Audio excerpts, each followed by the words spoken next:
Raha batsika rehetra zay mpanaraka fandarana zahatany eto amin'ny télévision malagasy. Androany dia aty amin'ny faritra zay nahalalana ny Antananarivo voaloha tany amin'ny dimanjato taona lasa tany no hitondran'ny fandarana antsika. Izany moa zany dia tsy aiza fa ety amin'ny vohitry ny Ambohimanga, aty amin'ny ilany. Andrefan zay zao no hiditra ny vavahadin'ny miandra vahiny ambany. Ny nahafantarana ny toerana tamin'izany dimanjato taona lasa zany dia ny fonenan'ny Ingory kely Sahiloza tamin'izany fotoana zany sy ry Andretidomina, ry Ramomba ary Koto Sarotra Vazimba zay nieritreretina zany nipetraka tety amin'ny rovany Ambohimanga tamin'izany fotoana zany, mialohany nahatongavan'ny mpanjaka Merina dia Andriamanelo tamin'ny taona 1970.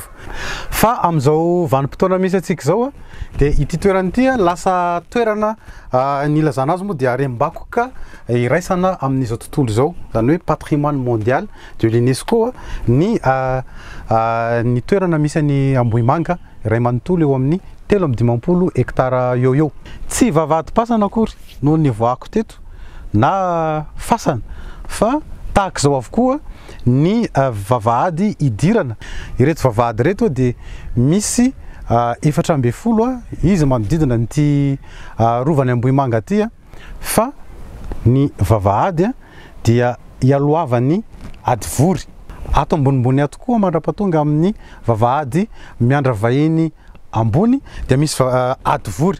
Izy io zany dia adivory voajanahary fa tsy hoe namboarin'olombelona akory, dia nampiasana tamin'ny fomba fiarovana zany ny tanàna tamin'ny andron'ny Vazimba, fa niezaka nohatsarainy ireo mpanjakan'ny fandimby tety zany ny fanamboarana n'ilay adivory mba ho tena iarovana ny tanàna tamin'izany fotoana zany. Eto amin'ny vavahady miandra vahiny ambony zany tsika zao zany dia fanamboarana tany amin'ny 300 taona, satria tamin'ny andron'ny fanjakana Andrianampoinimerina Merina moa zany no tena hoe ny farana ny fanamboarana ny vavahady. Izy reto dia tena rafitanana vitantsika malagasy. Azontsika tsany amin'izany zany hoe ohatry ny ahoana ny batana ny reto vato reto tany amin'ny toerana zay nakana azy sy nandrafetana anazy, tsisy béton fa tsy maintsy ny nentina tanana zany tamin'izany fotoana zany. Ny rary vato moa zany dia tena mitovy tanteraka amin'ny reny rary vato ny fasana tranaina eto Madagasikara zay ataontsika hoe fasam-bazimba reny zay saika misy manerana ny nosy. Amin'ireo vavahady misa 420 zany ahafahana miditra nyty rovany Ambohimanga aty dia misy an'ity avokoa ty hidim-baravarana lehibe ty tapim-bato ty anaky 7. Ny manodidina ny rovany Ambohimanga koa moa zany le fanaovana randonnée ty sady miezaka mamantatra antsika ny zavatra nisy tany amin'ny dimanjato taona teto Madagasikara.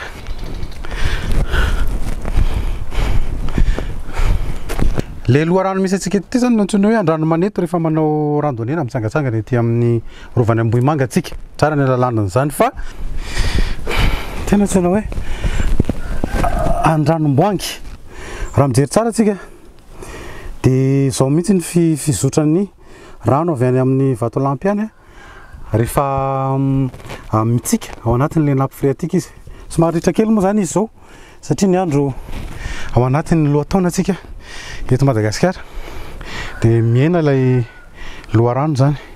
Izay ny zava-dehibe ny tokony rovana an'ireny atiala manodidina ny vatolampy moa zany na manodidina ireny tendrombohitra ireny, satria rehefa miamiana ny rotsakorana amin'ny fahasimbany tontolo iainana eto amintsika, fahasimbany ala raha ny marimarina kokoa, dia lasa miamiana ny rano mivoaka amin'ireto loharano reto zay avy amin'ny nappe phréatique fitsihan'le ranon'orana mandritra ny fahavaratra iny, dikan'izay koa miamiana ny rano tonga any amin'ny tanimbary-tsika. Tahoary miakatra ihany, miakatra hatrany atapony ihany.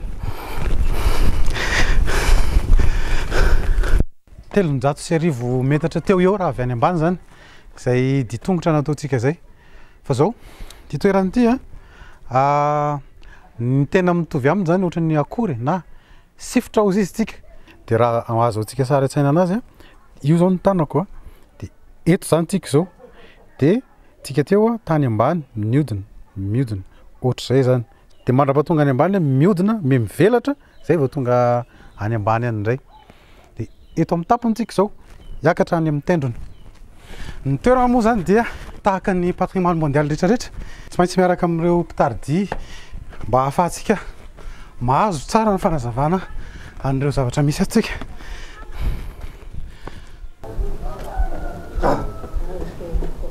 miarabanao madame Nour miarabanao tonga soa eto amin'ny rovana Ambohimanga tsy madilo moa no anaran'ity voatra ity taloha fa tamin'ny andron'ny Andremborona no nanome ny anarana hoe Ambohitrakanga no ny fisian'le akanga betsaka izay nompiany teto ary tamin'ny andron'ny Andretsy mitovy amin'ny Andriana dia novaina ho Ambohimanga no anaran'ity vohitra ity.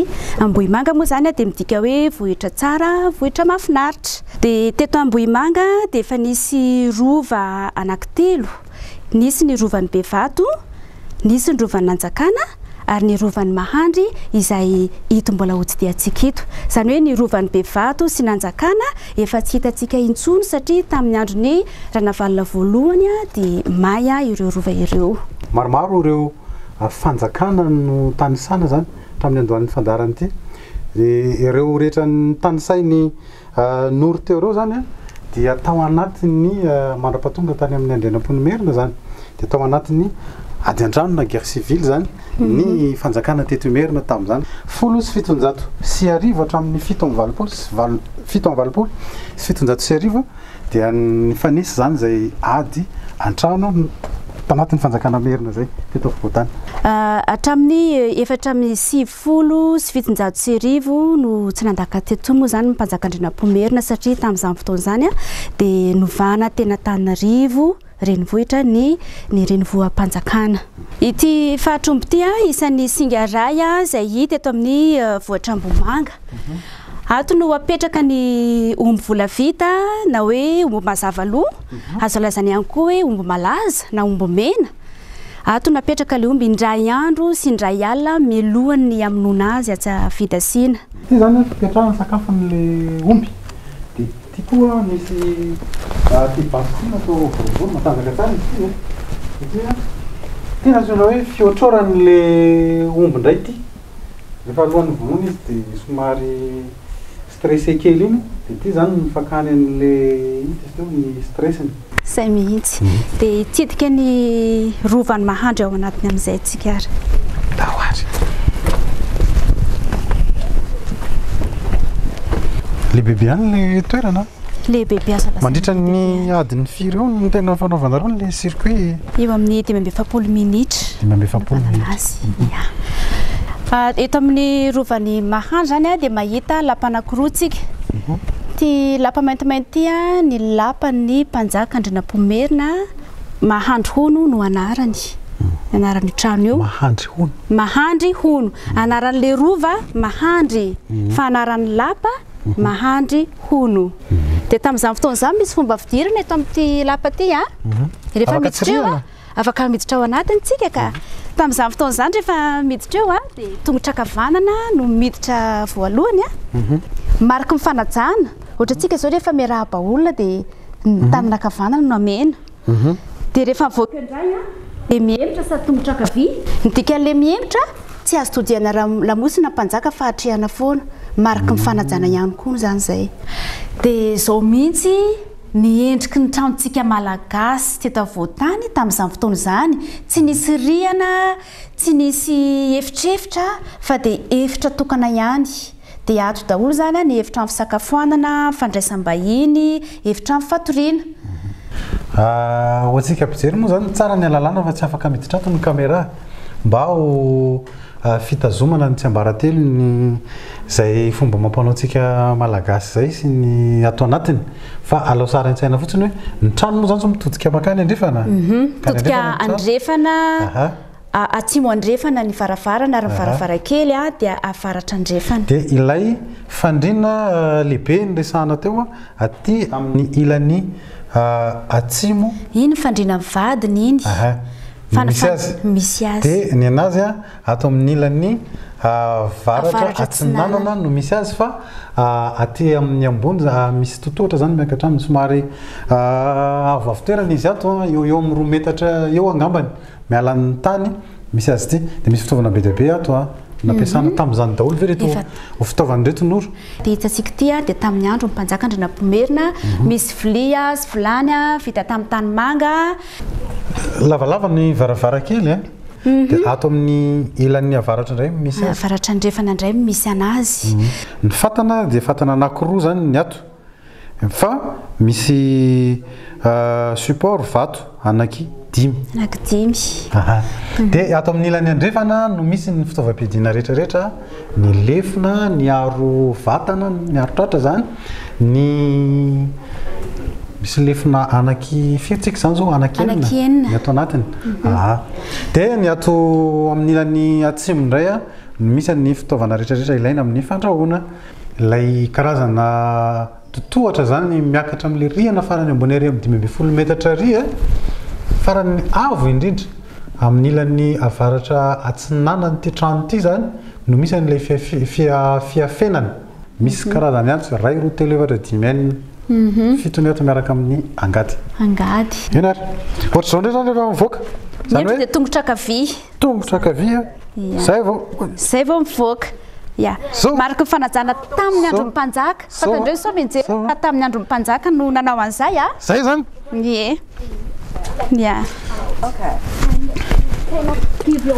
iny fidirana sy fivoahana iny koa dia tafiditra anatin'le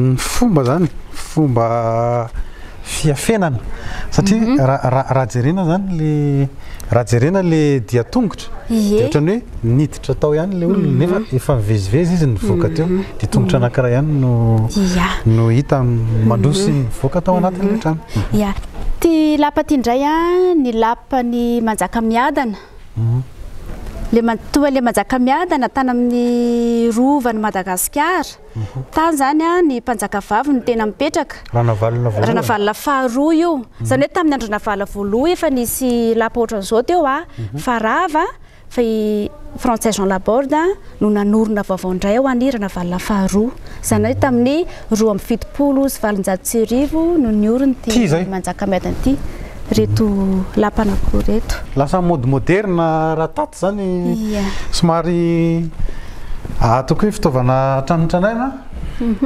niova masoko tonga dia ny seza ny latabatra ny fitaovana ato moderne kokoa satria ny mpanjaka vavy tamin'ny taonjato fa 7 dia efa nanana fifandraisana tamin'ny vahiny fa ny mpanjaka Andrinampomerina mbola tsy nisy fifandraisana tamin'ny vahiny mihitsy zareo portugais fa tonga teto tamin'ny taona 1910 fa tsy teto avoatany dikan'izay tsy nisy fifandraisana tamin'ny vahiny mpanjaka Andrinampomerina dia ny fitaovana rehetra ato dia hitantsika hoe fanomezana avy any ivelany miaja arak'izay mahatoerana ny petrahana sy fandraisan'ny mpanjaka tokoa ny vahiny nandalo teto Madagasikara zany ny toerana ny ankabeazany ny entana rehetrarehetra ato dia tena mariky ny fifandraisantsika tanteraka tamin'ny Europeana tamin'izany fotoana zany dia hitsidika ny trano fandriam-bahiny indray tsika zany zao inona ny anarany ato indray ato ny efitrano fandriam-bahiny fa ny efitrano fandrian'ny mpanjaka any ambony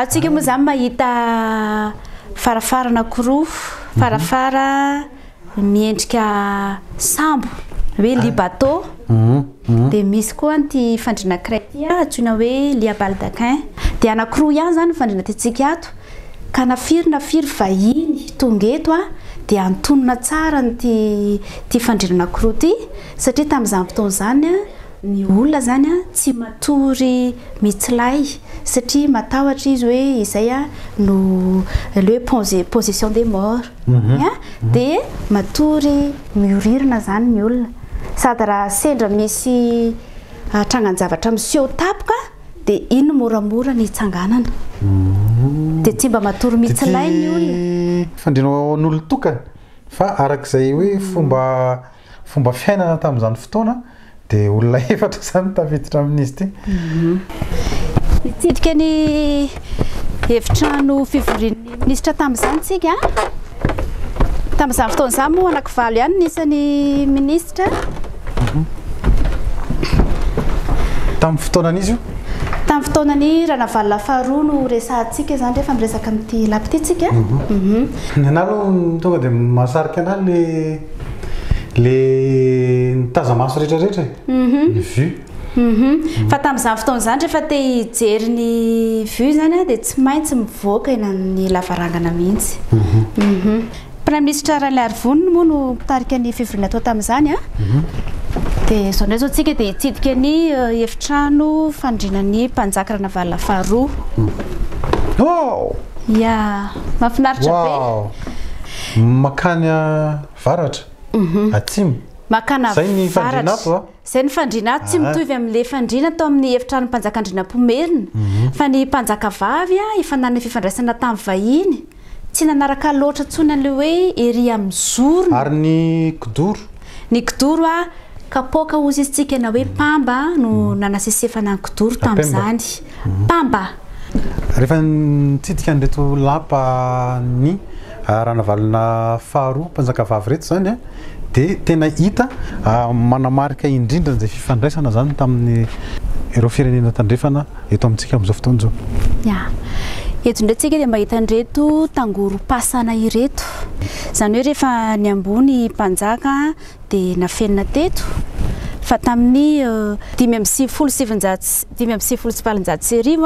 dia nafindra ny Frantsay Général Gallieni tany amin'ny rovan'i Madagasikara ny taolambalo rehetra teto dia ny fasan'ny mpanjaka moa dia misy trano hazo ohatr'izao foana eo ambony satria tamin'ny mpanjaka rehefa maty ny mpanjaka tsy atao hoe maty fa miamboa dikan'izay dia hoe ny vatany no maty fa ny fanahy mbola miaina ka araka ny finoany andrinam-pomerina ato dia araka ny finoany mpanjaka tamin'izany dia ny vatana izay maty dia afenina na miaina ato amin'ity vato izay tsy miaina intintsony fa ny fanahy izay ninono velona dia inony fa ato anatin'ity trano hazo ity ato anatin'ny akora miaina ny hazo zany atao hoe akora miaina dia izy koa ato andrinam-pomerina zany ny ato andrinam-pomerina moa zany zao ny ato dia Andriambelimasina dadabeany sy andria tsy mitovy amin'ny andriana dadabeany no miafina ato ary le anankiray voalohany le voalohany atsindray ho an'ny vehivavy natokana ho an'ny vehivavy io ho an'ny reny sy ny vadiny ireo mpanjaka teo aloha fianakaviana zareo zany fianakaviana akaiky dia amin'le anankiray voalohany io misy an'le fotsifotsy ny tao no fikarakarana ny vatamangatsika n'ireo mpanjaka miamboa zany tamin'izany fotoana zany tao zany no mampandro anazy tao ny no mamoraka ny ao anatiny satria ny mpanjaka rehefa maty dia esorina ny taova ao anatiny dia alefa ary amin'ny dobomasina ety amin'ny rovany Ambohimanga ety ty dobokely ity dia efa tamin'ny andro mpanjaka andrinam-pomerina le kely fa le dobo lehibe tamin'ny androny mpanjaka vavy efa tamin'ny andro Ranavalona voalohany mihitsy dia tamin'izany fotoana zany ankizy vavy madio mbola velondray aman-dreny no mitaona rano andron'ny mpanjaka ny dikan'le hoe madio dia madio arabaky teny olona mbola tsy mahalalala dia fa ranorana izy io fa misy le olona le mbola manao an'le fomban-drazana mbola maka an'io rano io roa metatra miala ambany azy zany mahay milomano koa zany tsy atao filomanosina mihitsy io fa misy tohatra zany idinany dia milona fotsiny zany izy io natao ohatrany karazana réservoir na fitobiana rano andron'ny mpanjaka izy andron'ny mpanjaka sy mety misy lana mety sanatria famaizana tamin'ny taona 2012 no tafiditra tao anatin'ny lisitry ny rafitra iraisam-pirenena pia ny fampivoarana ny fanabeazana sy ny siansa ary ny kolontsaina na ny UNESCO ho harem-bakoka iraisana amin'izao tontolo izao ny rovany Ambohimanga izy no harem-bakoka iraisana amin'izao tontolo izao sokajy kultoraly eto Madagasikara araka ny soatoavina manokana sy tsy manam-paharoa maneran-tany mampiavaka azy na valeur universelle exceptionnelle ananany. Harem-bakoka natoraly manana roy Madagasikara. Ny taona 7 no tafiditra tao anatin'ny lisitry ny harem-bakoky ny UNESCO ny alatsinanana. Valanjavaboary-pirenena 4 mitotaly velarana hatramin'ny 707 sy 7 sy 4 hektara no tafiditra ao anatin'ny harem-bakoka alatsinanana. Andoaela, Andringitra, Marojery, Masoala, Ranomafana, Zahamena. Nanomboka ny taona 12 dia nokilasiany UNESCO ho harem-bakoka iraisana amin'izao tontolo izao miamarefo na miatandindromindoza ny harem-bakoka natoraly alatsinanana. Tsinginy Bemara, Ato Bekopaky, distrikany Antsalova, faritra Melaky no nahazo kajy harem-bakoka iraisana amin'izao tontolo izao voalohany tamin'ny taona 7 sy 700 teto Madagasikara. Ny Tsinginy Bemara dia vato sokaina calcaire noforon'ny fossile sy akorandrika maty tany ambany ranomasina tany amin'ny 200 tapitrisa taona lasa. Avy eo novolavolainy ranon'orana nandritra ny 5 tapitrisa taona lasa hatramin'ny niforonan'ny endrika tazana amin'ny ankehitriny. Ny Tsingy dia anisan'ny toerana na faritra voajanahary manaitry indrindra eto Madagasikara.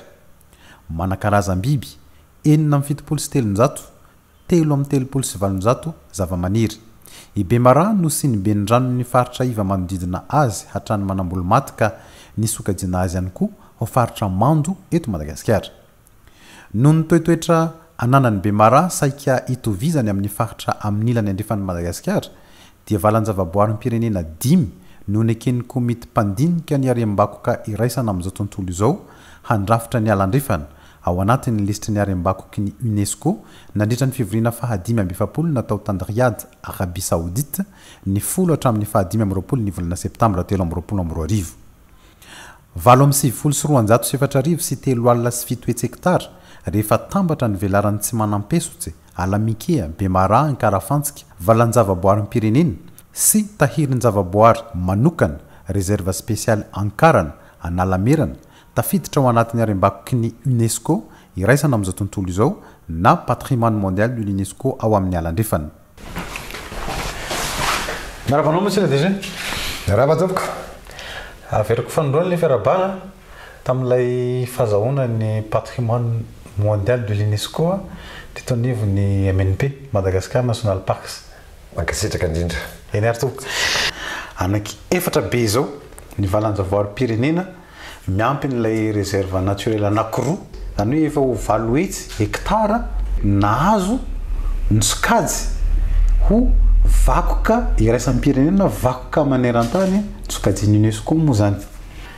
Ahoana marina moa ireo masivana nazahoanareo an'izany?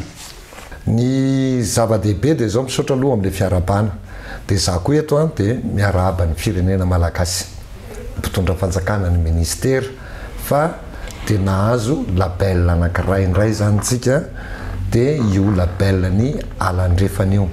Fa amboariko kely fotsiny le resaka hoe mijanona ho telo ihany aloha ny label tsika eo amin'ny patrimoine mondial satria manantsika ny tendrombohitry Bemara atomboko any amin'ny culturel angambany dia ny Ambohimanga dia manantsika an'ilay ny alatsinanana dia ity tsika manana ny alandrefana.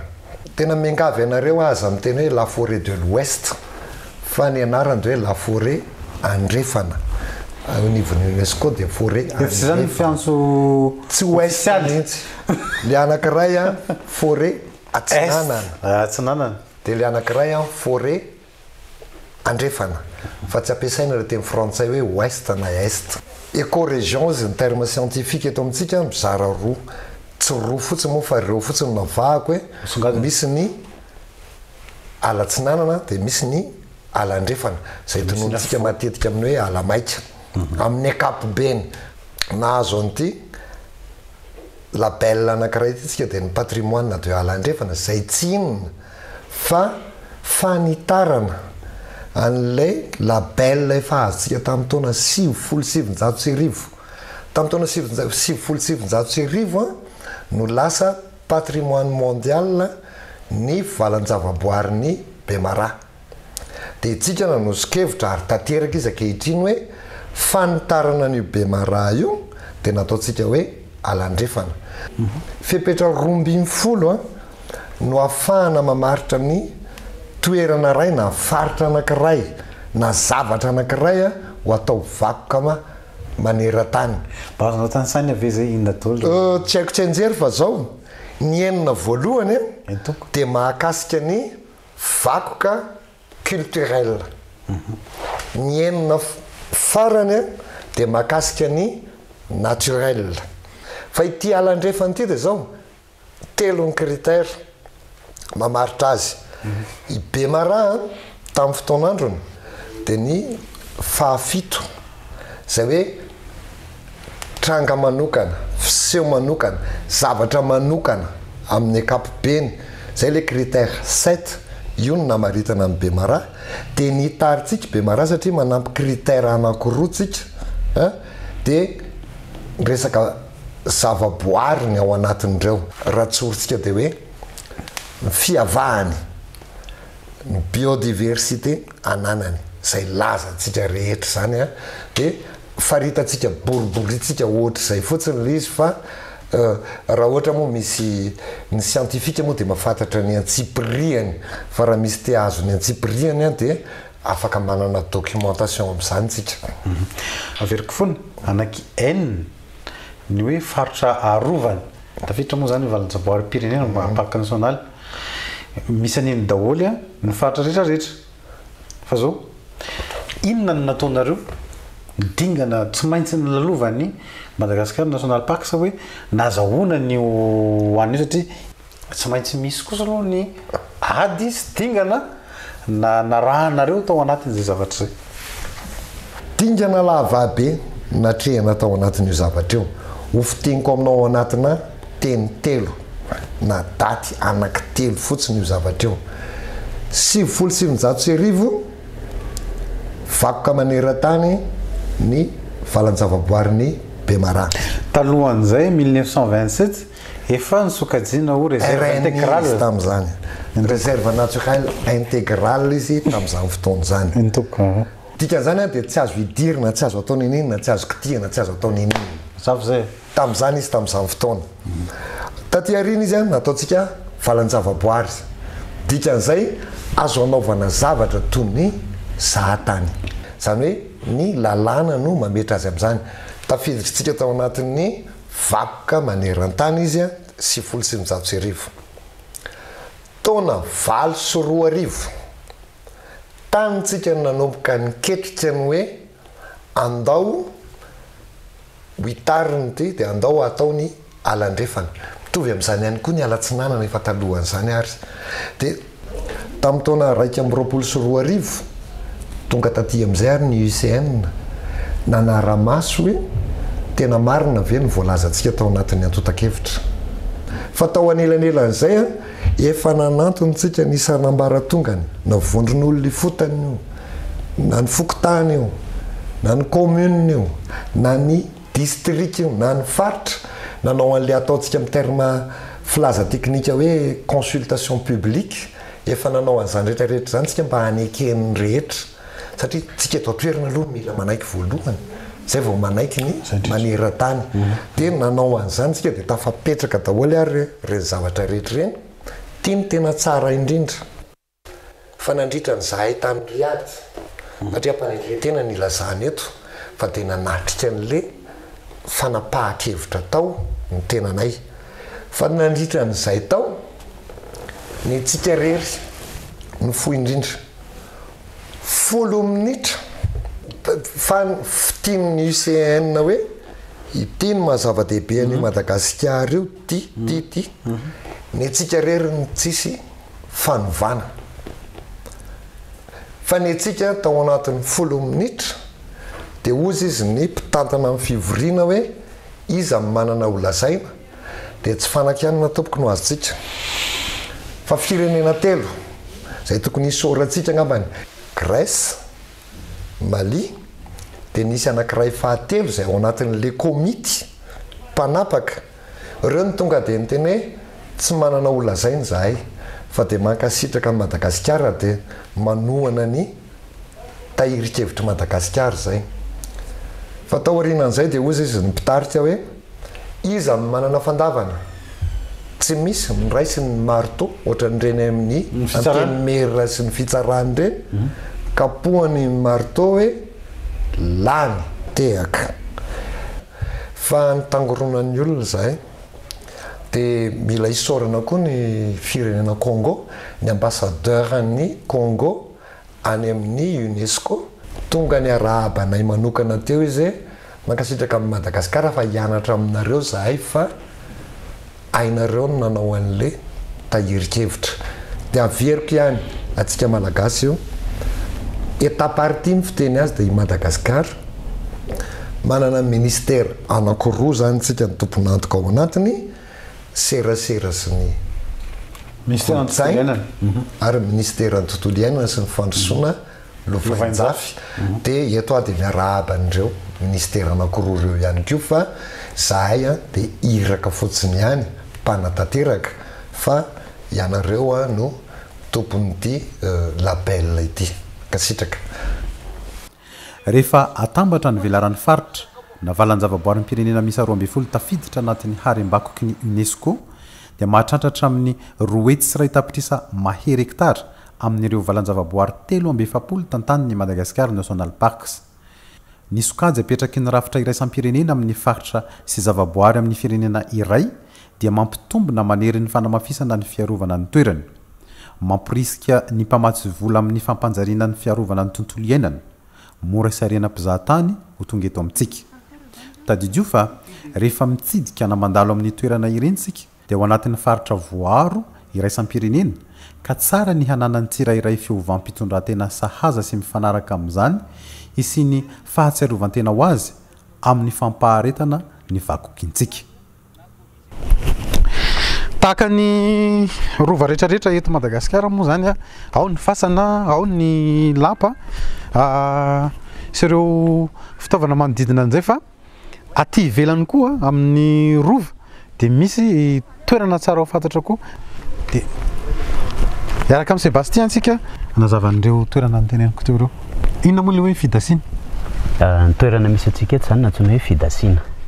Dia fidasiana fototenin'izay teny izay dia hoe lasy. Zany hoe toerana filasiana izy fanomanana alohan'ny hanantanterahana zavatra iray na fotoan-dehibe anankiray. Dia misy fitenin-draza atsika hoe sambatra sambohitra Ambohimanga manana fidasiana Akanjabe lanonana sy Ambatomihantendro hitazatazanana ny merina entoko. Dia arak'izay fitenena izay zany dia ny tena asany kianja fidasiana dia izy kianja filanonana. Manarak'izay ihany koa dia mahita lohan'omby be dia be. Izay indrindra. Mahita lohan'omby tsika satria eto fidasiana ihany koa ny fanaovana sorona rehefa misy fotoan-dehibe. Satria ny omby dia tsy afaka nisaraka tamin'ny fiainantsika malagasy. Dia rehefa avy nyvonoana teo amin'ny Vatomasina ny omby dia eto amin'ity vato sary ity no tetehana zaraina ho an'ny mpanatrika rehetra. Rehefa manao sorona ny omby dia misy ampahany izay voasokajy manokana mihitsy natokana ho an'ny mpanjaka dia ny trafokena sy ny vodiana. Satria ny trafo ny ambony indrindra amin'ny omby marika ny fanajana dia ny vodiana satria ny mpanjaka ny tompo ny fanapakevitra farany. Eo amin'ny 420 hektara eo ny hoe ny ala tranaina tatia ny votany aty zany sady zanatany dia misy karazany firy io raha ato anatin'ny rovany Ambohimanga zany zay espèce zay. Ny velaran'ny ala eto amin'ny vohitra Ambohimanga zany mbola misy eo amin'ny 470 hektara fa ny 420 hektara amin'ireo ny tena mbola miazona le maha ala zanatany anazy. Dia ao anatin'izay 420 hektara zay tsika mbola mahita karazakazy eo amin'ny 420 karazana zay aloha voaisatra eto fa mbola misy tsy voaisa. Dia ny 30 karazana amin'ireo dia zava-maniry tsy fahita raha tsy eto Madagasikara ary ny ankamaroany dia ampiasaina atao fitsaboana. Afaka makany ny tendrony amin'izay tsika? Eto zany ny tendro ny vohitra Ambohimanga antsoina hoe Ambatomihantendro hitazatazanana ny merina entoko. Ambatomihantendro ny anaran'ny toerana satria rehefa mijoro eto ianao dia miaona eto mitendro ny vohitra 20. Raha mitazana metsinana antsika mahita nambohitra biby sy Ambohimalaza dia aoka Mery Manjaka sy Alasora dia hitantsika eto Ilafy sy Antananarivo Antananarivo zany ny ivo ny vohitra 20 dia amin'ny atsimo mahita ny aran'andrinitsika dia mahita ny Ambohijoky sy Atsahadita dia Ambohitra Atrimo sy Ambohipolo alina ireo tendrombohitra 20 ny tantaraina teo ireo zany le zokom-bohitra fa tsy 20 ireo ihany akory ny vohitra masina eto Antananarivo fa mbola mihoatra lavitra an'izay mihoatra ny 70 dia eto ihany koa tsika indray mitazona tonga dia mahita ny lemaka be tsy mitatatra tsika zany zao aty amin'ny firy-metatra ny altitude ny avy miala amin'ny ranomasina zany dia 720 metatra miala amin'ny ranomasina zany ny tendro ny vohitra Ambohimanga. Eto Madagasikara naizanaiza ny toerana avo dia safidin'ireo mpanjaka manana ny naizy azy foana teto amintsika ny toetra na nanorom-ponenana tamin'ireny toerana ireny zay matetika saropady na masina n'ireny toerana ireny raha izay no teny malagasy azo ilazana azy. Ity toerana ity dia toerana anankiray ao anatin'ny ireo patrimoine mondial na harem-bakoka iraisana amin'izao tontolo izao misa 770 sy arivo maneran-tany. Tsika teratany malagasy no mbola betsaka tonga mitsidika an'izao toerana mahafinaritra izao ary azadino fa ny fitsidianao ny toerana tahaka izao ihany koa no mamelombelona sy mamerina ao anatin'ny saitsika ny tantara ny fomba amam-panao maha-malagasy antsika rehetrarehetra. Ny toerana dia misy fandaminana mifanaraka tanteraka amin'izay toeram-bakoka iraisana amin'izao tontolo izao azy izay satria saropady ny zavatra atao anatiny ka izay no mahatonga n'ireo ataoko hoe ny fandaminana amin'ny fandoavana ny sara-pitsidiana ity somary lasa niataka kely ny toerana amin'izao fotoana izao ary misy sakana indroa miataona zany zay voatonga aty amin'ny rova zany tsika amin'izao fotoana izao. Io dia tafiditra indrindra araka ny fanazavan'ireo tompon'andraikitra mpitantana ity an-toerana tafiditra ao anatin'ny fandaminana amin'ny mahavakoka maneran-tany na vakoka iraisantsika amin'ny zao tontolo izao an'ity toerana ity. Isaorana ireo mpiara-miasa izay nafana nanotontosany fandaharana teo anivon'ny Madagascar National Park sy teto anivon'ny Oscar na ny office du site culturel ety amin'ny rovany Ambohimanga. Ny ireo mpiara-miasa rehetra izay nahafahantsika nianoka ny akanton'ireny toeran'ireny dia ny mpakasary Fenondrandramalala Gander Slim manome fotoana antsika toko klasy toko vavy ho amin'ny fandarana manaraka indray. Veloma toko.